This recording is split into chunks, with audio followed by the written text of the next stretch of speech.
Hello दोस्तों, आप सभी का मेरे YouTube channel Shyam sir STM में स्वागत है। आज हम कुतुबुद्दीन ऐबक से पढ़ेंगे। इसके पहले हम भारत में जो मुसलमानों का आक्रमण हुआ था उसके बारे में मैं डिटेल से पढ़ाया था। उस वीडियो को आप नहीं देखें तो मेरे प्लेलिस्ट में जाकर उसको जरूर देखिएगा। मोहम्मद बिन कासिम के द्वारा 712 ईस्वी में सबसे पहले सिंध पर आक्रमण किया गया था और वहाँ के शासक दाहिर को हराया गया था। यह मैं पिछला वीडियो में यह पढ़ा चुका हूँ, इसलिए आप उस वीडियो को देखिए ताकि यह वीडियो आपको समझ में आए। आज हम कुतुबुद्दीन ऐबक से पढ़ेंगे। यह सल्तनत काल यानी सल्तनत का पूर्णतः स्थापित करने वाला शासक था। इसे समझने के लिए पहले एक मैप बना लेते हैं ताकि आपको हम समझा सके और इसमें फैक्ट भी देखेंगे और सभी एग्जाम में यहाँ से प्रश्न जो है पूछे जाएंगे। चलिए, सल्तनत काल, ठीक है। एक भारत का मैप बना लेते हैं। देखिए, मैप बनाना इसलिए जरूरी है ताकि चीजें जो है आपको आसानी से समझ में आ जाए।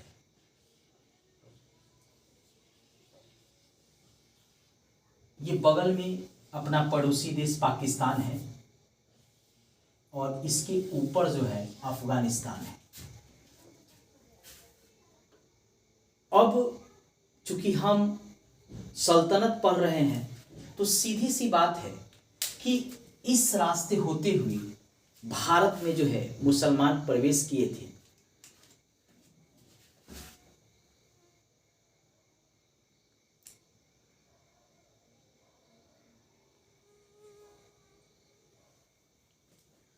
और प्रवेश करने के बाद जो है वह यहाँ के शासकों को हराकर खुद जो है अपना राज्य स्थापित कर लिए। यानी इधर से होते हुए यहाँ होते हुए और दिल्ली तक अधिकार कर लिया था उन्होंने। लेकिन कुतुबुद्दीन ऐबक जो है अपनी राजधानी लाहौर को ही बनाता है, जो अभी पाकिस्तान में पड़ता है, लाहौर, और उसी को उसने राजधानी बनाया। कुतुबुद्दीन ऐबक यह भी काफी शक्तिशाली शासक इसको माना जाएगा और यह गुलाम वंश का था, क्योंकि मोहम्मद गोरी जब गया उसी का यह गुलाम था और उसने जो है उसको यह क्षेत्र जो है सौंप गया। तो यह गुलाम वंश का प्रथम जो है राज्य जो है स्थापित करता है भारत में। यानी कुतुबुद्दीन ऐबक गुलाम वंश का था। इसने अपनी राजधानी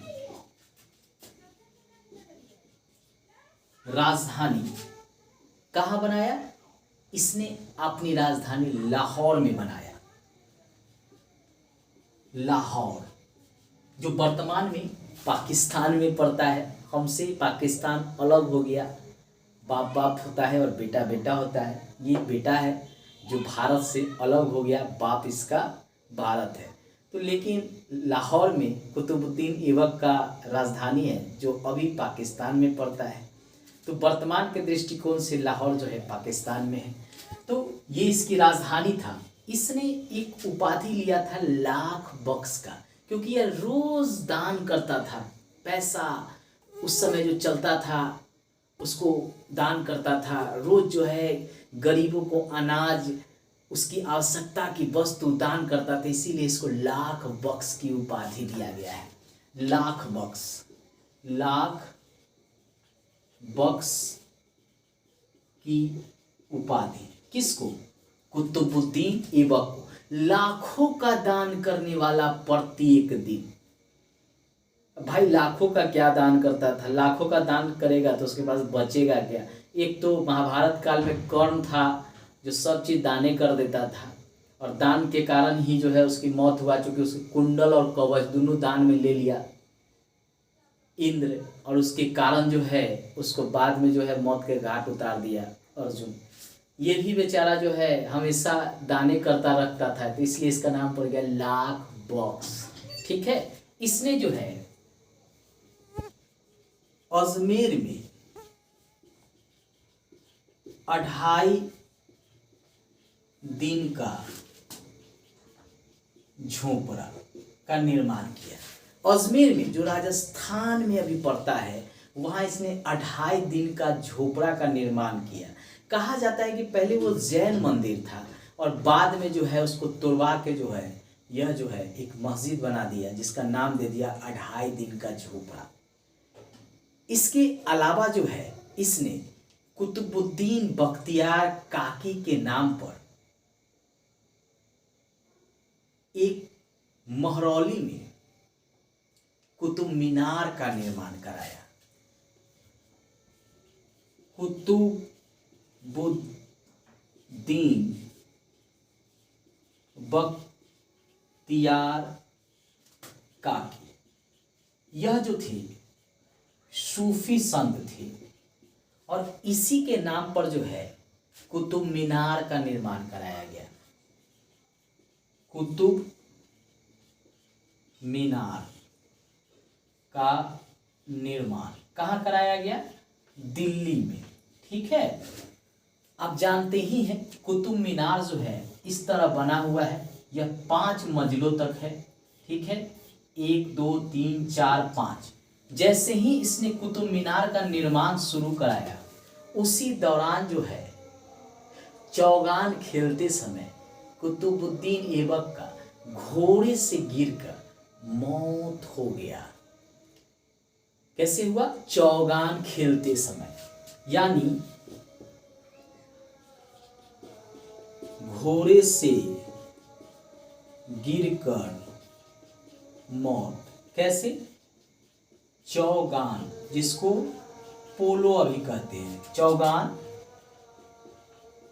खेलते समय इसकी मौत हुआ था 1210 में। बार बार पूछता है कि इसकी मौत कैसे हुआ था, तो चौगान खेलते, जिसको अभी पोलो कहते हैं, वो घोड़ा पे बैठ के जो है स्टिक से जो है गेंद को मार कर गोल पहुंचाते हैं, उसको पोलो कहते हैं। उसी तरह का खेल खेल रहा था। उस समय पशुओं को जो है एक जगह से दूसरी जगह घोड़ा पर बैठ के जो है लाया ले जाया जाता था। ठीक है, जो जीतता था विजेता होता। उसी दौरान यह गिर गया और इसकी मौत हो गई। यानी 1206 में यह राजा बनता है गोरी के बाद, और 1210 में इसकी मृत्यु हो जाती है। ठीक है, शासक कब बना था? 1206 ईस्वी में। ठीक है, और मृत्यु कब हो गया? 1210 ईस्वी में। अब जो कुतुब मीनार था, यह तो बीच में ही अधूरा छोड़ के इसकी मौत हो गई। तो बाद में जो है इल्तुतमिश जब शासक बनेगा दिल्ली का, तो वह पूरा करवाता है।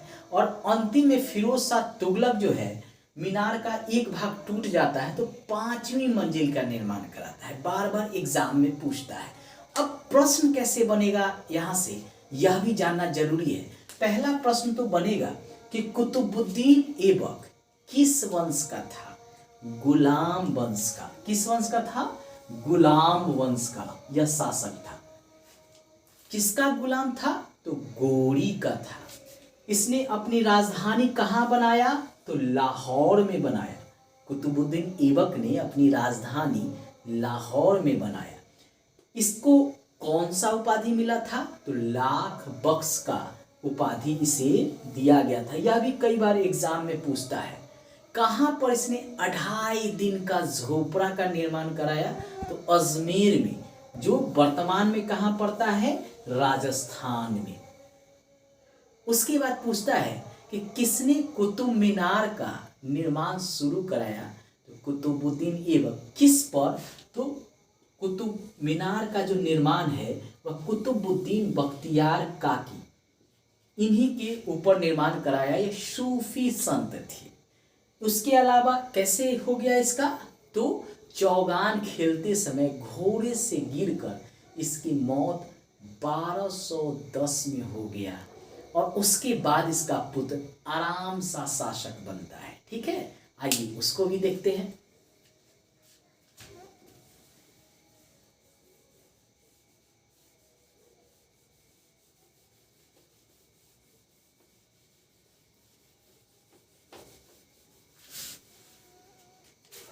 अब कुतुबुद्दीन ऐबक की मृत्यु के बाद इसका पुत्र था आराम शाह, वह शासक बनता है। पुत्र आराम शाह शासक बना, परंतु इस आराम शाह की हत्या कुतुबुद्दीन ऐबक का दामाद इल्तुतमिश एक युद्ध में हराकर कर देता है। बार बार पूछता है कि इल्तुतमिश ने किसकी हत्या किया था, तो आराम शाह की। आराम शाह की हत्या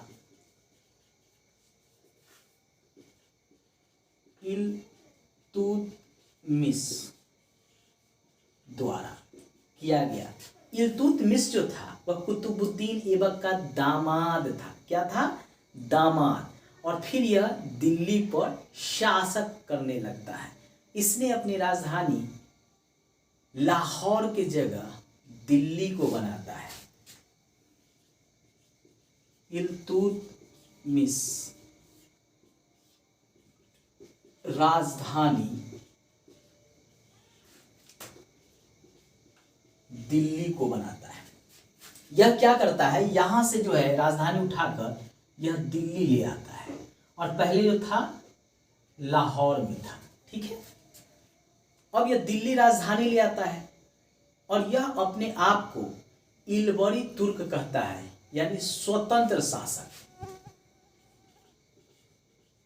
दिल्ली का स्वतंत्र शासक, यानी सल्तनत वंश का प्रथम स्वतंत्र शासक रहता है और अपने आप को इलबरी वंश का घोषित करता है। किस वंश का? वंश बताता है इलबरी वंश। ठीक है, इसने क्या किया था, तुर्कान चहलगानी यानी 40 तुर्की अमीरों का एक संगठन बनाया था प्रशासन को चलाने के लिए। किसको चलाने के लिए? प्रशासन को चलाने के लिए। प्रशासन चलाने के लिए तुर्कान चहलगानी का निर्माण किया। इसमें 40 सदस्य होते थे और ये 40 सदस्य जो है तुर्क होते थे, यानी भारतीय मुसलमान को इसमें शामिल नहीं किया जाता। भारतीय मुसलमान का अर्थ है कि जो हिंदू मुस्लिम धर्म को ग्रहण कर लेते हैं, यानी हिंदू से मुसलमान बन जाते हैं, उसको कहा जाता है भारतीय मुसलमान। उसको इस तुर्कान चहलगानी में शामिल नहीं किया जाता था। इल्तुतमिश ने टंका चांदी का चलाया और जीतल तांबे का चलाया। काफी बार पूछा जाता है। इसने सिक्का, चांदी का टंका और तांबे का जीतल, बार बार एग्जाम में पूछा जाता है। इसने चलाया था। इसने मोइनुद्दीन चिश्ती का दरगाह अजमेर में बनवाया था। अजमेर में मोइनुद्दीन चिश्ती का दरगाह बनवाया। इसके अलावा अंतिम रूप से यह जो है कुतुब मीनार को पूरा करवाता है। कुतुब मीनार को अंतिम रूप से पूरा करवाता है इल्तुतमिश। 1236 में इसकी मृत्यु हो जाती है। 1236 में मृत्यु। इससे पहले जो है राजा सुल्तान बनने से पहले बदायूं का इल्तुतमिश गवर्नर रहता है। सुल्तान बनने से पहले बदायूं का गवर्नर कौन? इल्तुतमिश। यह सुल्तान बनने से पहले बदायूं का गवर्नर भी रहता है।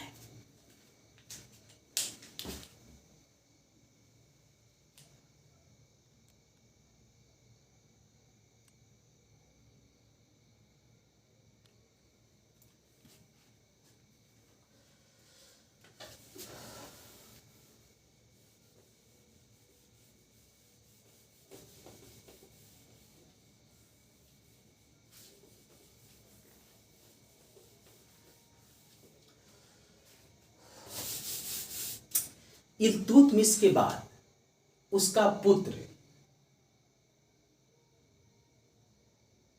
फर्रुख इल्तुतमिश के मृत्यु के बाद उसका पुत्र रुकनुद्दीन फिरोज शासक बनता है। इल्तुतमिश के मृत्यु के बाद उसका पुत्र रुकनुद्दीन फिरोज शासक बनता है। इल्तुतमिश का पुत्र रुकनुद्दीन फिरोज शासक। इसकी मां रहती है शाह तुर्कान।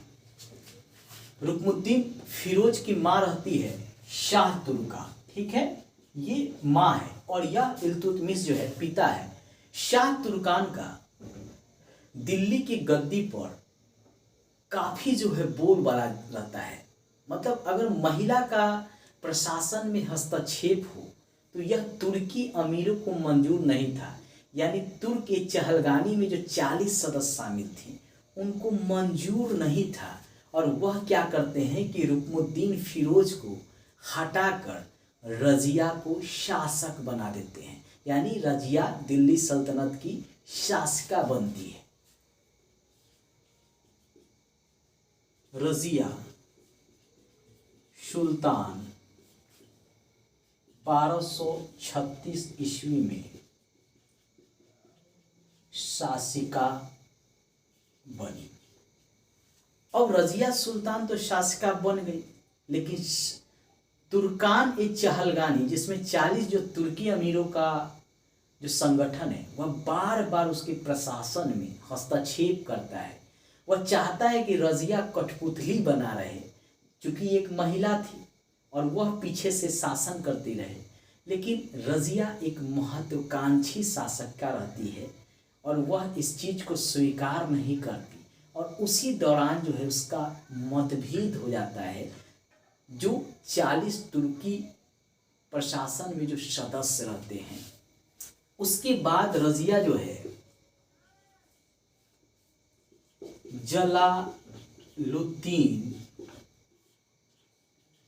याकूत को घोड़े का यानी अस्तबल का प्रमुख नियुक्त करती है।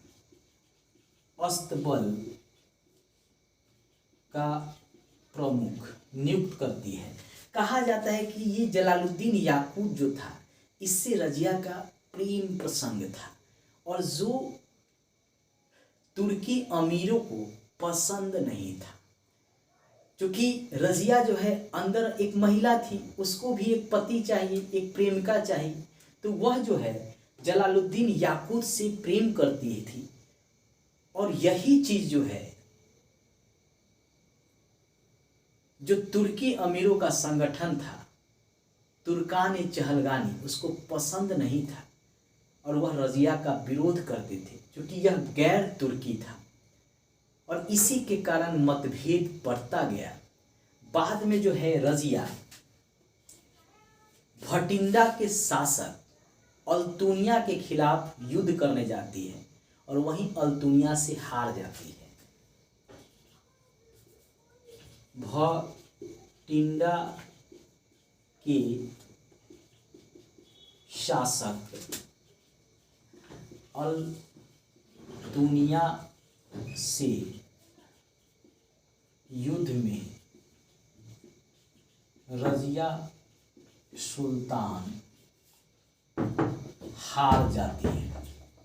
और हारने के बाद जो है रजिया सुल्तान उसको यह अल्तुनिया बंदी बना के जेल में डाल देता है। बाद में जो है यह अल्तुनिया से विवाह कर लेती है और फिर जो है दिल्ली का गद्दी प्राप्त करना चाहती है, लेकिन कैथर के पास जो हरियाणा में पड़ता है इसकी हत्या हो जाती है। 1240 ईस्वी में कैथर हरियाणा में रजिया सुल्तान की हत्या एक डाकू द्वारा कर दिया जाता है। अब बहराम शाह जो उसका भाई रहता है वह शासक बनेगा।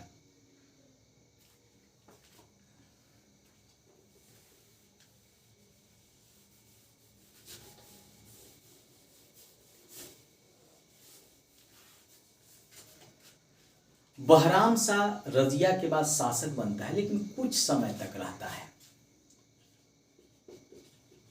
रजिया सुल्तान के बाद उसका भाई बहराम शाह शासक बना, परंतु इसको भी हटा देते हैं तुर्कान ए चहलगानी जो 40 अमीरों का सदस्य रहता है, और नसरुद्दीन फिरोज शाह को शासक बनाते हैं। नसीरुद्दीन फिरोज शाह दिल्ली का शासक बना, परंतु इस नसरुद्दीन शाह को भी एक प्रशासनिक पद नायब जो रहता है उस पर बलबन जो है उसको यह नियुक्त करता है, और धीरे धीरे बलबन जो है सारे प्रशासन को अपने हाथों में ले लेता है, और इससे अपनी बेटी का शादी बलबन करता है, और बाद में इसकी मौत होने के बाद दिल्ली का सुल्तान बलबन बन जाता है। नसरुद्दीन फिरोज शाह के बाद बलबन शासक बना किसका? दिल्ली का। ठीक है, और यह जो क्या करता है, कई काम करता है।